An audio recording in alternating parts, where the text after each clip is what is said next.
Hi, welcome in. This is Claire with End of Life Concierge.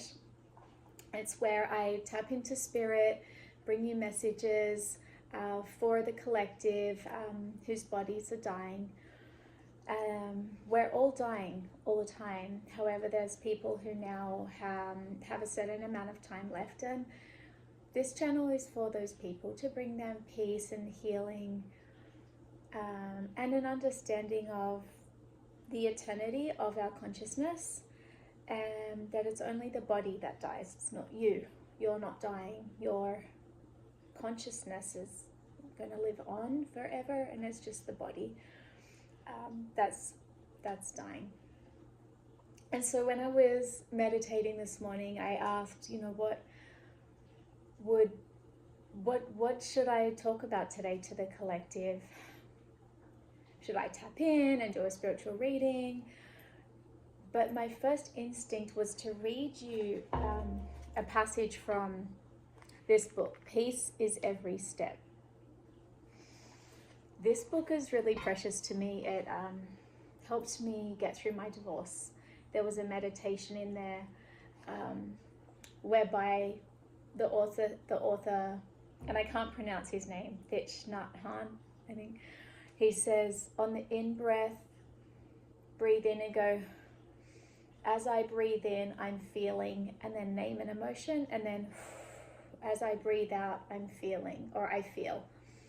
As I breathe in, I feel trepidation. As I breathe out, I feel uncertainty. As I breathe in, I feel unsure. As I breathe out, I feel relaxation.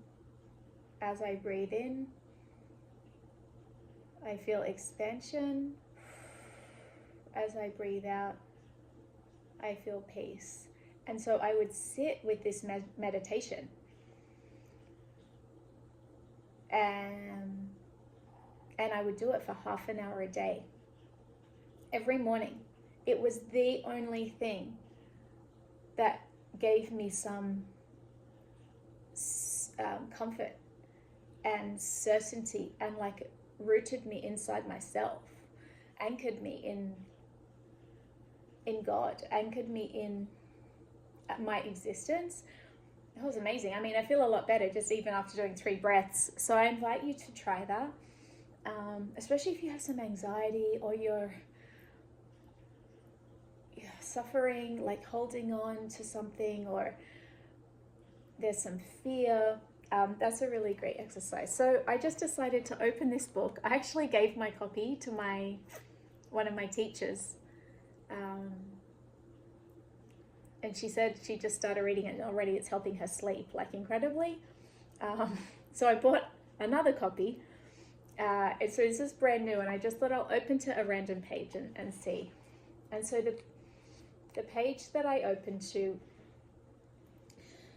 is Real Love and Meditation on Compassion. I'm going to start with Meditation on Compassion because it's a bit longer. Meditation on Compassion. Love is, excuse me, love is a mind that brings peace, joy, and happiness to another person. Compassion is a mind that removes the suffering that is present in the other. We all have the seeds of love and compassion in our minds, and we can develop these fine and wonderful sources of energy. We can nurture the unconditional love that does not expect anything in return, and therefore does not lead to anxiety and sorrow.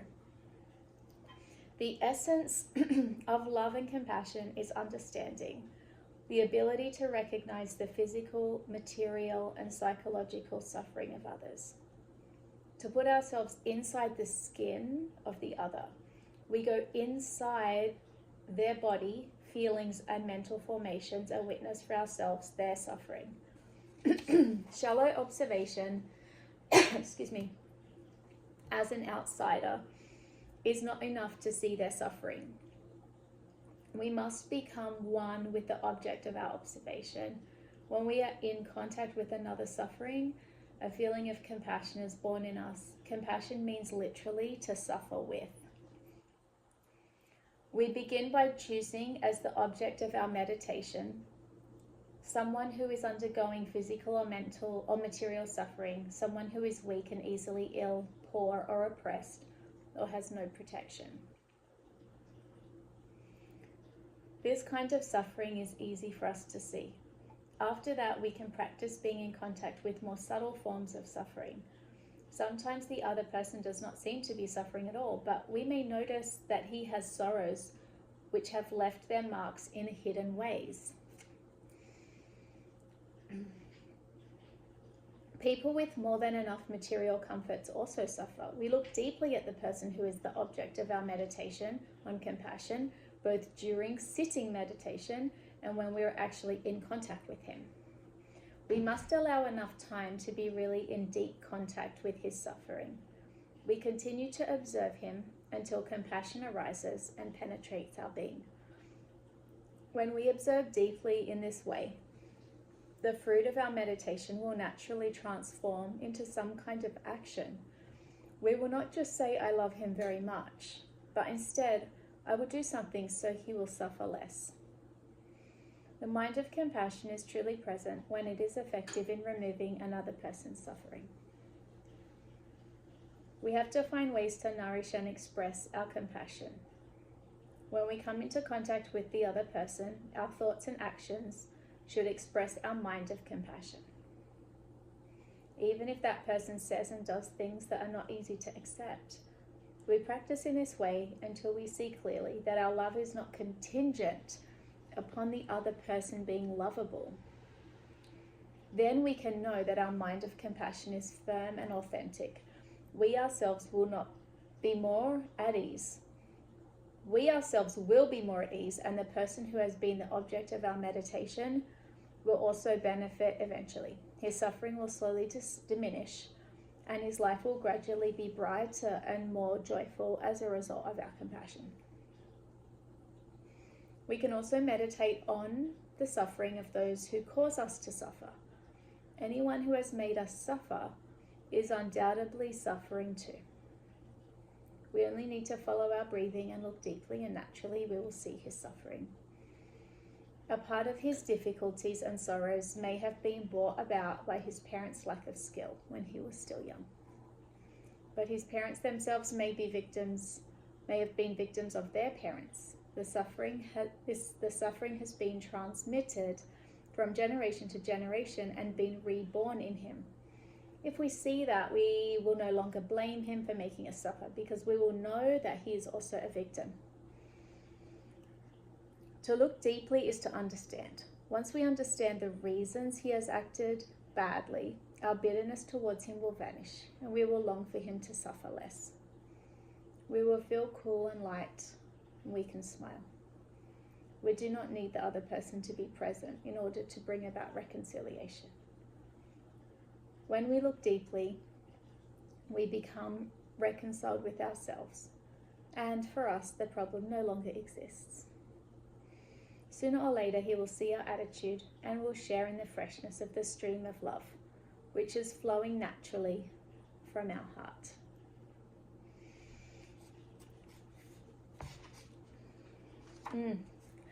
Okay, so what I love so much about this is the part about, like my teacher says, you unzip the person like from the back, like pretend they have a zipper in the back, and then you step inside them and you feel what they feel and their life experience. I mean, it's quite intimidating and a little bit scary, because especially if they've had a difficult life, but we don't want to feel those things, but it's really healthy to, if we're stuck with something, if we're having trouble if we're having trouble with something, it's really with an issue, it's really healthy to be able to feel that discomfort that person's obviously going through. And my teacher says that holding on, like clenching and clinging, is suffering. And so we may be suffering because we're holding on to past hurts from this person. But also, if they're like that energy, they're holding on or clinging, or like they're really suffering too. And so I invite you to take a few breaths and see if anybody comes to mind who may be suffering. This is actually a really lovely way to get our mind off ourselves when we're suffering as well, to focus on somebody else who's suffering and to like change the channel for a little bit, like change the perspective, like move out of seeing ourselves. And I'm not dismissing your suffering. I acknowledge it. A way to suffer less, perhaps maybe to spend some time focusing on somebody else's suffering, will help them and us. And so I invite you to see what floats to the surface as you consider it. Anybody in your life, or if you don't have anybody in your life, anybody in the public eye who may be suffering, or even a nurse, a doctor, somebody from the hospice care team, the food delivery person, anybody who you thought, oh, there's something there, that expression on their face, or the way that they rushed in and rushed out, and just, did you notice anything that, and it could be so small or so slight. Maybe you had to make a phone call and the person on the other end was really short and abrupt. Is there anybody where you feel like, oh, they were suffering? And I invite you to bring them into the forefront of your mind.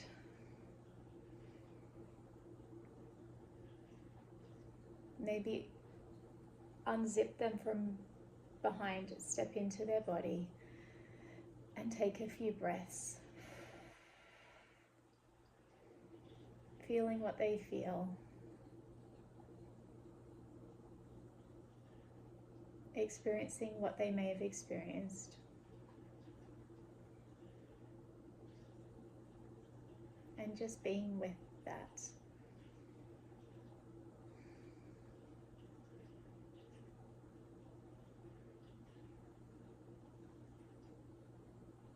Without judging, without analyzing, without narrating, just simply with feeling, being open to receiving the feelings.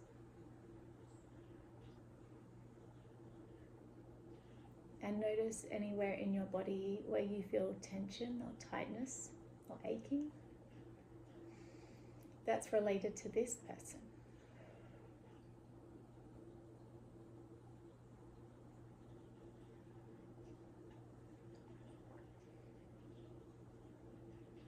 And see if you can just hold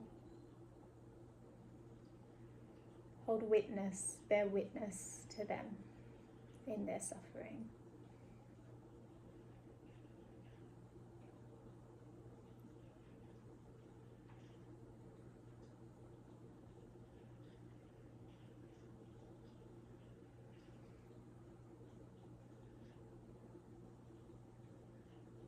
See if you can love them in their suffering.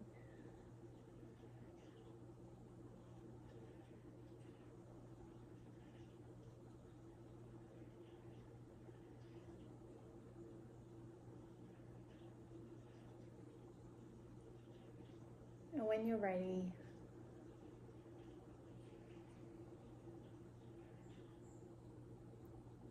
you can step out of them, zip them back up. And just send them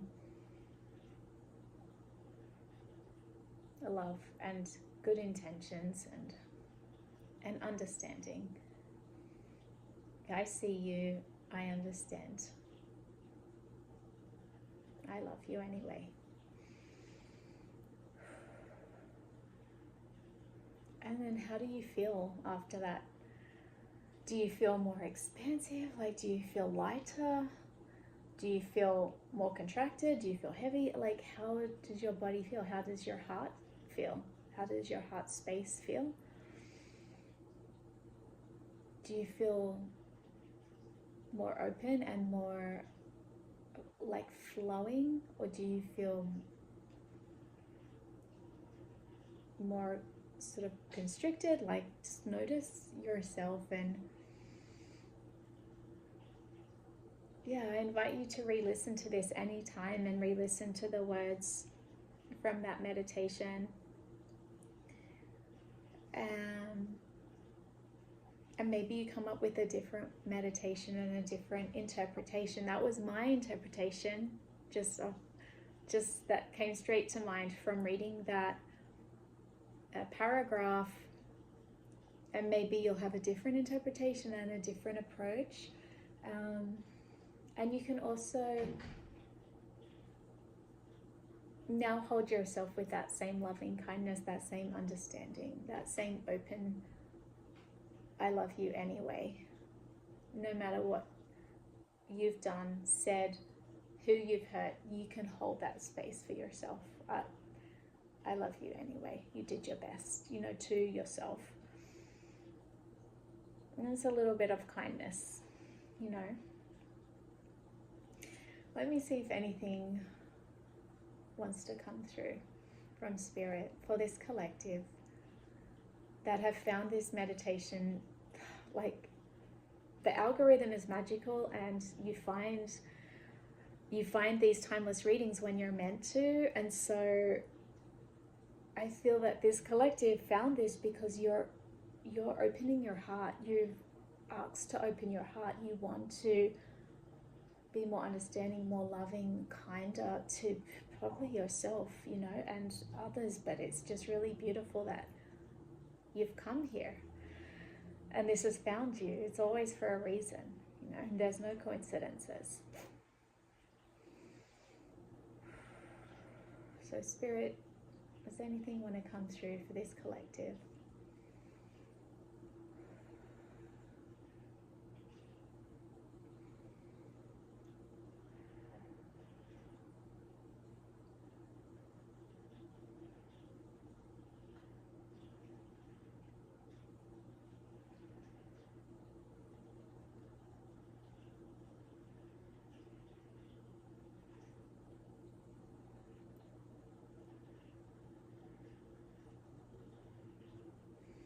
What I'm seeing is that a rose, it's like a yellow rose that's coming in like gently from the sky like this. And it's beautiful, it's perfect. And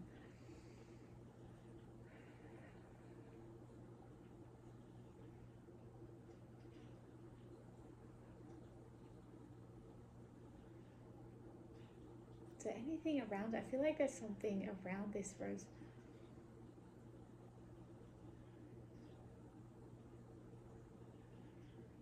It's so faint. It's like a veil of mist, or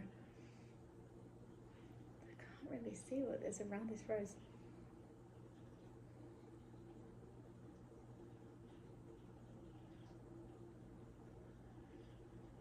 I don't know. I think that it's a rose. It's yellow, and yellow is the color of like a sunny disposition, happiness, joy, peace. Oh, maybe it's this flower that I was visualizing. Well, that's all that's coming through, so I can't force it if there's nothing else. But it wasn't that. It was definitely a rose. And a rose is love. Like a rose is a sign from the heart. So it means love, passion, commitment. It's the universal sign of romantic love. It's so interesting because I'm going to a intensive class at the moment. It's a 4-day class, so today's the last day. And on the first day, a lady came in with a bowl, this white bowl, and in it were all these petals of a rose. It was a white rose. And she said, smell this. And she lifted it to my nose, and I smelt these petals, these perfect. And it was a bit off-white, like more cream colored. It wasn't white. It was like a cream color. I smelled these petals, and it was the most incredible scent I've ever smelled in a rose. It was like a rose, but it smelled a little bit like a geranium as well. Like it was that sweet, heady sense of a big red rose, but it was tuned a little bit, like it was tuned into a geranium, in that it anchored the scent and made it more eternal, or more, it resonated on a different level, this scent. It's so weird to describe a scent. And then she said, this rose is called Pope John Paul II. And she said, it was cultivated and created by an horticulturist, and it's like they have very long stems and they were very expensive. And she says, I think that's what she told us about the rose. I think she said they're more affordable now. It was another story, but what was interesting was I had just been to Rome a month ago and gone to the Vatican, and the Pope, who's now Chicago, he's from Chicago, was holding audiences. So people were going. I met several people that had an audience with the Pope. And I don't think this is a very common thing, to have an audience with the Pope. One lady that was a friend of a friend had an intimate audience, like 20 people, like her and 20 people. Her boyfriend's family were related to an archbishop from a long time ago, and so every year they had an audience with the Pope. It was kind of wild, or every 5 years or something like that. And then I met another man, and he went to a public audience. So the Pope opens, I think, every Wednesday or something, and he said there was so many people in the Vatican, in St. Peter's Basilica, in the square there, that he like they were standing waiting for 3 hours, and he was he's not too tall, but he's not short. He said in that 3 hours, he goes, I jumped and I saw the Pope twice, and he said it was worth it. I was like, wow, that's intense. He goes, yeah, we got there at 5 a.m. with it, and it was like a short audience, but he jumped up and he got 2 photos, but he only saw the Pope twice. That level of potency of the Pope, who represents, well, I did go to Catholic Church for 20 years, but I paid no attention. So to me, he represents love. Like, he represents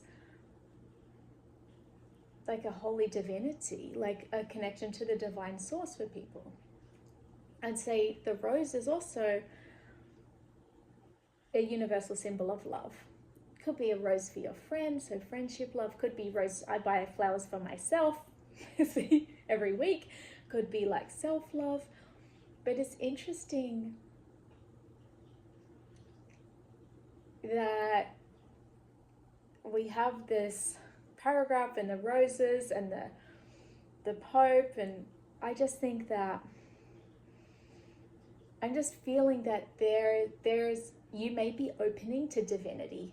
There may be your heart. I feel like your heart is opening up and has glimpsed the divinity of your own being, because we are all made from the same thing as the stars. We're all God. We all have that universal life force. We're all connected, and we're all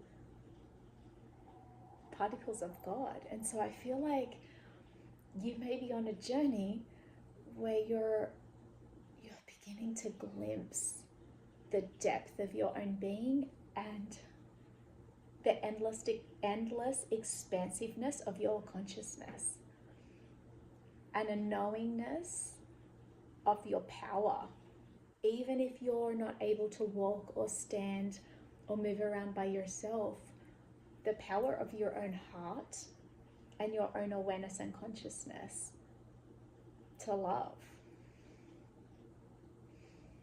Is there anything else? Thoughts? I just heard the words just love. Just love. So that's all I have for you. I hope this was helpful. I think I should leave it there. That's quite quite a lot. Sending you so much love and strength. Until the next video. Bye-bye.